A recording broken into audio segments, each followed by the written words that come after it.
This report is brought to you by Canon USA.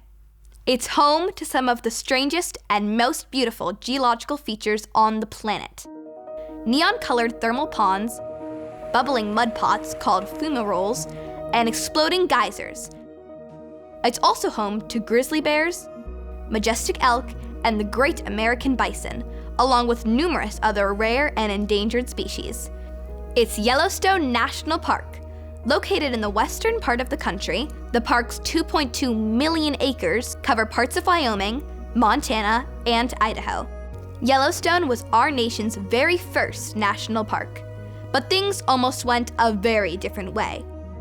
Back in the late 1800s, there was a push to chop up this area of spectacular natural beauty and auction off sections of the land to private developers.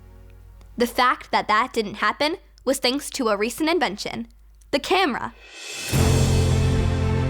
America was slowly recovering from the terrible Civil War. While the Washington Monument stood far from complete, work on the dome of the US Capitol was finally finished.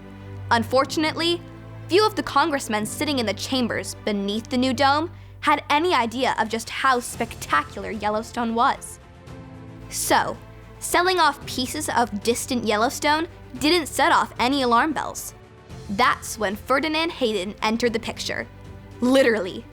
He led a team of surveyors and support staff to document the area for the government. He had photographs taken and sent them to Congress. Those photographs helped convince Congress not to put Yellowstone on the auction block. In 1872, President Grant signed the Yellowstone National Park Protection Act.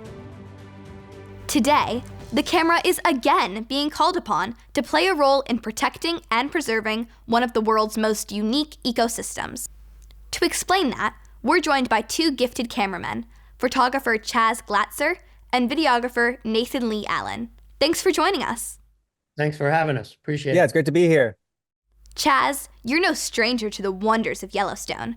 In fact, you took many of the photos we just saw. Yes, I did. I've been photographing in Yellowstone for the past 20 years. I really enjoy telling visually compelling stories, and I must say it's great to be joined by my cohort there, Nathan, who focuses more on video content creation, and it was great to see things through a different lens and a different perspective.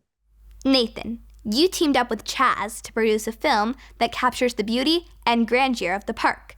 It's called Seismic, and it's narrated by Chaz. Yellowstone, after 20 years, is in my soul. It's part of who I am at this point. There's no other place like it on the planet. I know I've said that before, but it's true. There's no place like this on the planet. The diversity of species, the diversity of environment, 500 geysers. It keeps you coming back.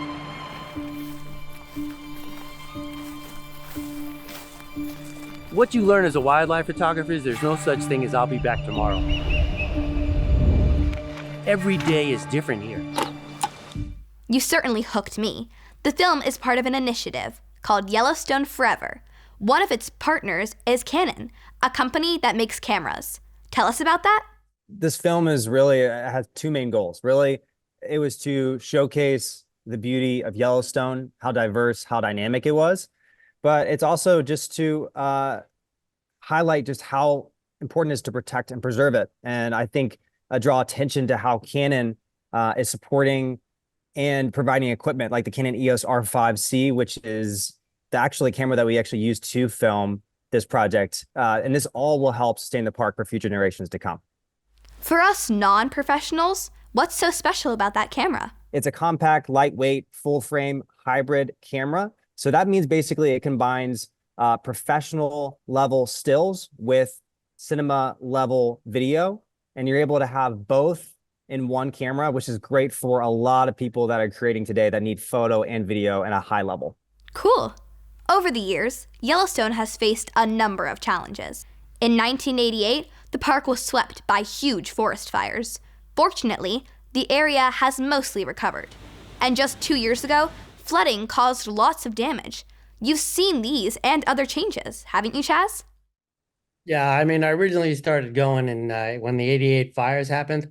So I'd seen the whole landscape transform from, being burnt back to what it is currently, and seen the wildlife migration patterns change. And It's just been amazing. More recently, we had the big giant flash floods. We recently had the global pandemic, and that affected a lot of the visitation in the park because people weren't traveling overseas. So the park now is experiencing record numbers of visitors.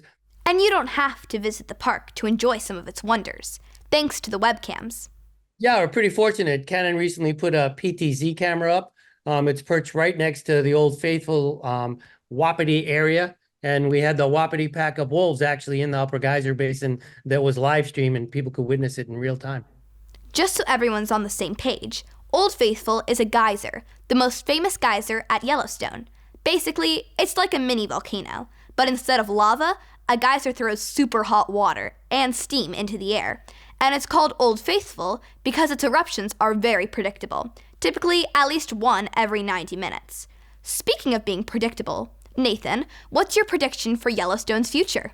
I think the future is really bright. I think there's been an increased amount of exposure and a lot more visitors. And I think if we're able to turn the exposure to support, whether it be people on the ground, like Chaz, volunteers, whether it's nonprofit organizations like Yellowstone Forever that's doing amazing work on the ground every single day, to our partner Canon that is helping invest in conservation efforts and providing really awesome cutting edge technology.